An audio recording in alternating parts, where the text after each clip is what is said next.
Olá, bem-vindos! Hoje quero te levar a uma jornada que atravessa o tempo, muito antes das civilizações, dos impérios e até mesmo dos primeiros mapas. Uma história sobre o sangue e sobre como ele ajudou a moldar a origem de povos inteiros. Se você gosta desse tipo de conteúdo, fica até o final, porque eu vou te revelar algumas curiosidades bem interessantes sobre a relação entre o tipo O e os povos nativos das Américas. Se inscreve no canal, deixa aquele joinha se puder, compartilhe o vídeo, isso ajuda muito o nosso trabalho a continuar e faz o YouTube mostrar essa história para mais pessoas. Vamos lá?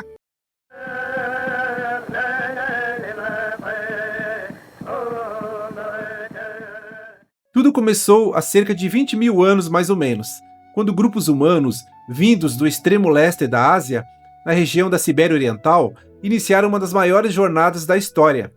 O planeta vivia a última era glacial, os oceanos estavam mais baixos e o que hoje conhecemos como Estreito de Bering não era o mar, mas uma vasta planície coberta de gelo e tundra, uma ponte natural chamada Beríngia pelos cientistas.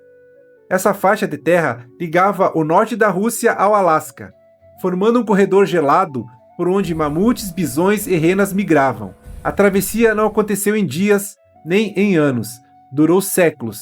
Gerações nasceram e morreram sobre o gelo. Quando finalmente chegaram ao Alasca, não encontraram vazio, mas um novo mundo, florestas, montanhas, rios congelados e uma terra fértil, ainda intocada pelo homem. A partir dali, começaram a se mover pelo Canadá, pelas planícies geladas do norte e, com o passar dos milênios, descendo cada vez mais ao sul, até o México, a Amazônia e a Patagônia. Foi assim que nasceu o primeiro grande capítulo da história americana. Mas aqui tem um detalhe que é bem fascinante. Esses grupos que cruzaram a Beríngia eram muito pequenos. Estudos genéticos estimam que entre 100 a 1000 pessoas deram origem a toda a população nativa das Américas. E a maioria delas carregava o sangue tipo O. Agora imagina comigo, quando você leva apenas um punhado de sementes para uma ilha deserta e planta elas lá, com o tempo, só aquela espécie vai existir na ilha. Foi isso que aconteceu nas Américas. Os cientistas chamam isso de efeito fundador. Sem novas ondas migratórias significativas por milhares de anos, o tipo O se espalhou e dominou. E tem mais. Análises de DNA confirmaram algo impressionante. Existe uma mutação específica do gene tipo O, chamada G542A. É como uma assinatura genética exclusiva dos povos nativos. Ela é muito rara no resto do mundo. Então, quando você testa o DNA de um Navajo nos Estados Unidos, de um Inuit no Canadá, ou de um Lakota nas planícies, ela está lá. É como um carimbo invisível que diz: meus ancestrais atravessaram a Beríngia. E não é só o tipo O. Existe outro marcador genético, o haplogrupo Q, que passa de pai para filho pela linhagem masculina. Cerca de 90% dos povos indígenas da América do Norte têm ele. Ele surgiu na Sibéria há muito tempo e veio junto com o tipo O na travessia. 2 provas, uma história. Milênios se passaram e desses ancestrais surgiram centenas de nações. Cada região abrigou culturas próprias, com línguas, crenças e modo de vida únicos. É impossível citar todas aqui. Foram centenas de tribos, cada uma com seu mundo, seus deuses e sua história. Mas podemos lembrar algumas que ajudaram a contar essa jornada do sangue. No extremo norte, os Inuit, conhecidos como esquimós do Alasca e do Canadá, sobreviveram em um dos ambientes mais severos do planeta, mantendo uma dieta rica em proteínas e gordura animal. Estudos mostram que até 80% dos Inuit têm sangue tipo O, um reflexo da mesma linhagem ancestral que veio da Ásia. Mais ao sul, nas planícies, os Lakota, Cheyenne e Blackfoot caçavam bisões, seguindo os rebanhos através das pradarias. O sangue tipo O entre os Lakota e Cheyenne também é predominante, enquanto os Blackfoot chamam atenção por algo raro. Apenas 73% possuem o sangue tipo O, uma variação que intriga os cientistas e pode indicar contatos genéticos posteriores. No sudeste, sob o sol do deserto, viviam os Diné, conhecidos como Navajo, e os Pueblos, que ergueram cidades de pedra em meio ao deserto. Entre os Navajo, o sangue tipo O é quase universal.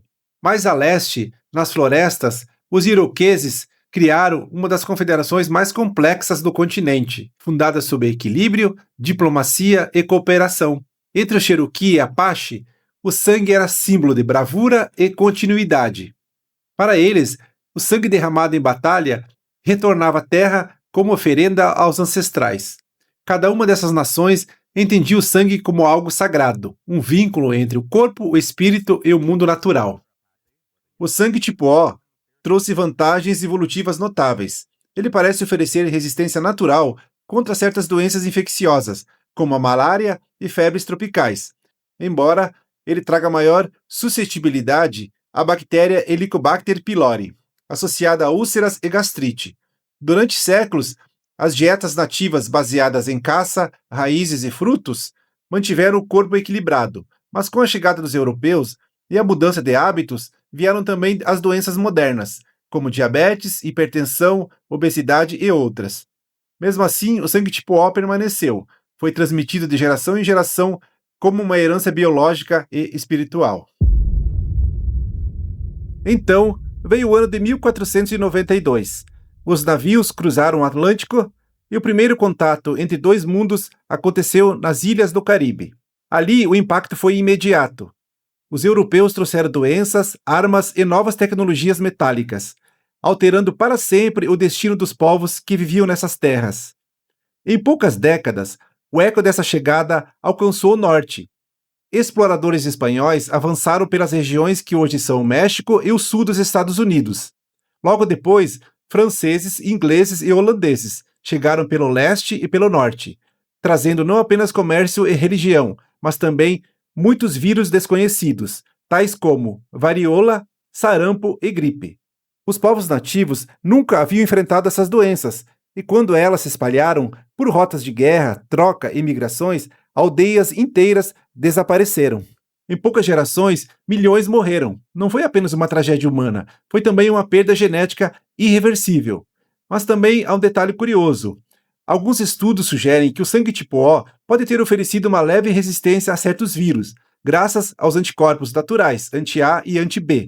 É por isso que, séculos depois, a linhagem mais antiga das Américas ainda pulsa, não por sorte genética, mas pela determinação de quem escolheu resistir.